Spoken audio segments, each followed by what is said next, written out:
Hi mga pet peeps, my name is Rian and for today's video, magluluto tayo ng chicken curry.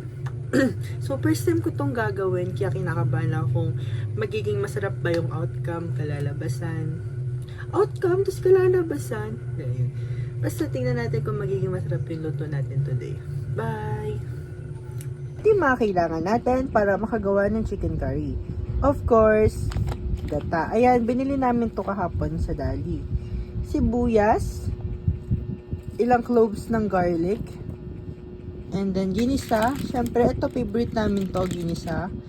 Patatas tuloy. Ang tawag dito, carrots, patatas, and of course, the curry powder.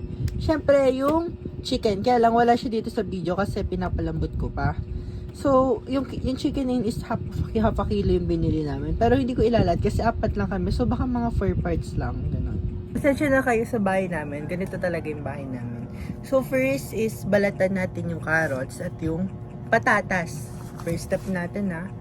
Ay, giyatin muna pala natin to kasi hindi nakakain yung part na sa taas.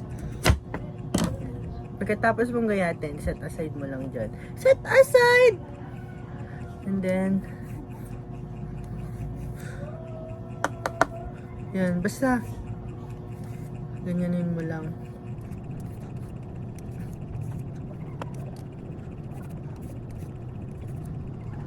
Just make sure na walang balat para hindi malat yung para. Kasi malat kasi siya, pag hindi balat, so kung natin lalagyan ng balat kasi hindi masarap pagkakas. Hindi mo dyan. Ito naman, i-slice mo na pag ganon. Oo, pag ganon ha, hindi pag ganyan. Pag ganon. Ganito oh. Ganyan. Pag ganito ha ate, pag ganyan. Tanggalin natin yung parang baba kasi hindi nakakain yun. Tapos hatiin nyo lang parang cubes, ganun lang. Laki-lakihan nyo yung hati nyo kasi masarap to malaki yung gayat. Yung mga ganito, masarap yan. Ganyan ka ganyan kalalaki. Kasi hindi ka magluluto ng minudo girl. Chicken curry lulutuin mo, kaya malaki dapat. Ito, ganyan kalaki. Hatiin mo yung minsan hatiin mo sa 4, minsan hatiin mo sa 2, depende sa trip mo. Pero kapag maliit, 2 lang. Pagka naman malaki, 4. Oh, hatiin mo sa ganyan. Diba, ang sarap magluto. Love language ko nga pala guys is magluto sa mga magulang ko, mga families, mga part ng families. Tapos, ito naman, balatan mo to. Wait lang.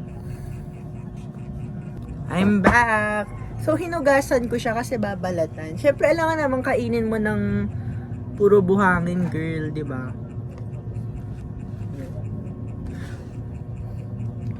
Balatan mo ulit babalatan mo, syempre. Bawal talaga. Chares. Ayan na. Yung mga balat, huwag yun namang masyadong ikalat kasi yung workplace dapat malinis. Right? Dapat malinis. Dapat hindi makalat yung workplace mo. Kasi pagkain yung niluluto mo tapos ang kalat-kalat, iset aside mo lang sa isang gedli. Tapos tsaka mo linisin. Ayan na. Wala na yan. Balat na. Ganun ulit. Malalaki yung gayat, girl, ha? Balik sa patatas, titignan ko lang sa tatlo. Kasi malaki naman siya. And, ayun nga, hindi minudo yung lutuin mo. Chicken curry girl. Ayan naman. Laki yung gayat. Nakikita niyo yung gayat. Ganito guys. Ay, puki ka. O, punin mo dahil hindi naman yung madumi. Then, ilagay niyo siya sa isang lagayan. Lagyan niyo muna dyan. Kasi, ang next natin gagawin is, gagayatin sibuyas, bawang at luya. By the way, mag-suggest niya kayo, pag after nitong vlog na to, mag-suggest kayo ng another vlog. Alam mo, yung mga kaibigan ko, niyayaya ko sila mag-vlog, pero ayaw nila. Ay, tika na ako dun, girl. Pag nagluluto ako, talagang ine-effortan ko. Kasi kami yung kakain Wait lang, I'll be back.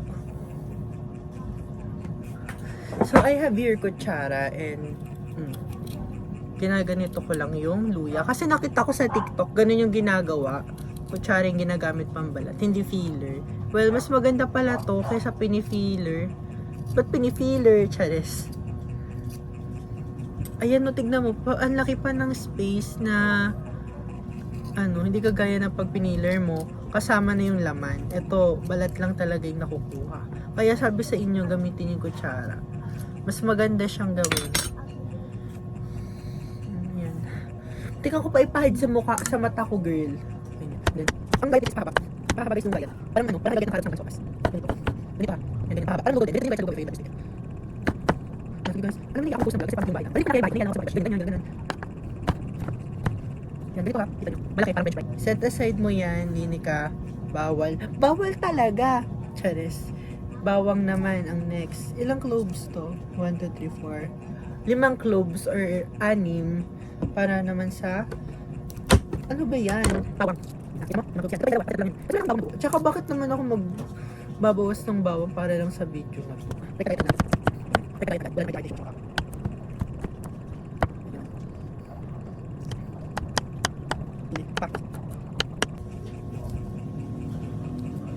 Aray ko.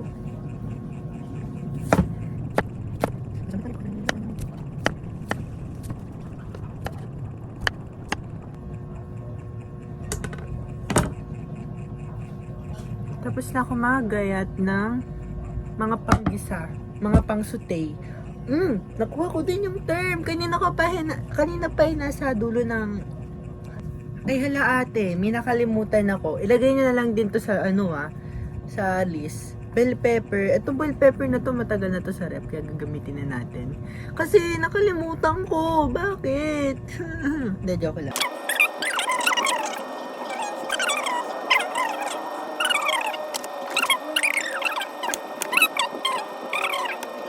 Maya-maya pa. First thing you need to do is preheat the fan.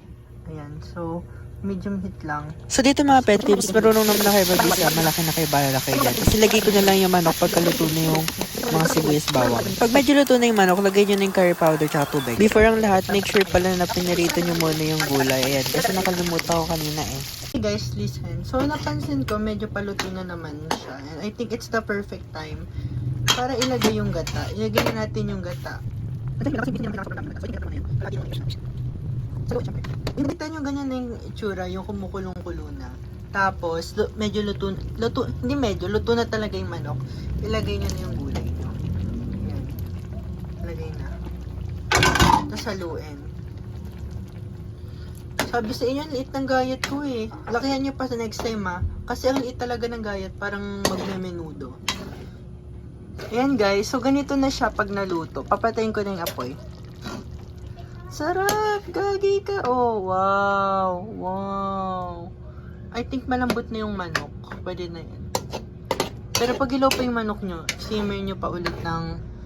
Pero pag ilaw pa yung mga manok nyo, isimmer nyo muna ulit ng mga 5 more minutes. Pero luto na yan, tingnan mo, Yan na. So guys, tikman natin siya ito with rice yan tsaka yung patatas. Tikman natin kung anong lasa.